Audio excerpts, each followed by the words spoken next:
మా హస్బెండ్ నా కోసం గులాబ్ జామ్ ప్రిపేర్ చేస్తున్నారు ఫస్ట్ టైం. సో చూద్దాం ఎలా చేస్తారో. ఫస్ట్ గోరువెచ్చని పాలు తీసుకొని అందులో వాటర్ వేసుకొని కొద్దిగా నెయ్యి వేసుకొని యాడ్ చేసుకోవాలి. ఇలా లాస్ట్లో కొంచెం బాగా కలుపుకొని పక్కన పెట్టేసుకుందాం. ఇప్పుడు పాకం ప్రిపేర్ చేసుకుందాం. మేము 3 కప్పుల పిండి తీసుకున్నాము కాబట్టి 6 కప్పుల షుగర్ని యాడ్ చేస్తున్నాము. షుగర్ తక్కువ తీసుకునే వాళ్ళైతే 5 కప్స్ సరిపోతుంది.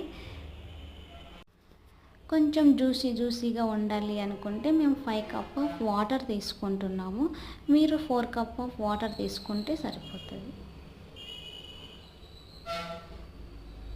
ఇలా కలుపుతూ ఉంటే చక్కెర అంతా కరిగి ఒక బ్రౌనిష్ కలర్ మారి మనకి మరీ ముదురు పాకం అవసరం లేదండి. ఈ మాత్రం పాకం సరిపోతుంది. ఇందాక కలిపి పెట్టుకున్న పిండిని తీసుకొని రౌండ్గా బాల్స్ టైప్లో చేసుకొని పక్కన పెట్టేసుకోవాలండి.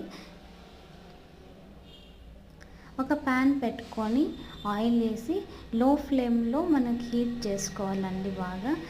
ఇందాక చేసుకున్న బాల్స్ అన్నీ అందులో వేసి బాగా అంటే లో ఫ్లేమ్లోనే హీట్ చేసుకోవాలి.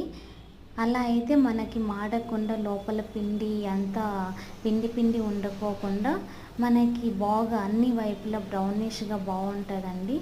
జస్ట్ ప్యాన్ని అలా మూవ్ చేస్తే సరిపోతుందండి.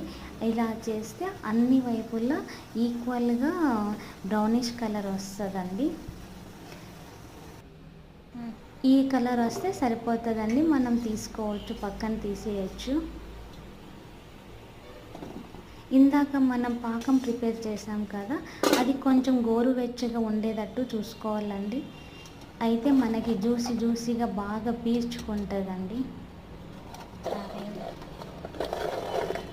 ఒక 2 to 3 అవర్స్ వరకు పక్కన పెట్టేయాలండి. ఇవన్నీ వేసి మనకి కొంచెం ఫ్లేవర్ కోసం యాలకులు వేసి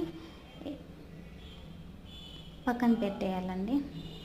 చూడండి ఎంత బాగా పీల్చుకున్నాయో, జ్యూసీగా యమ్మీగా చాలా బాగుంది కదా.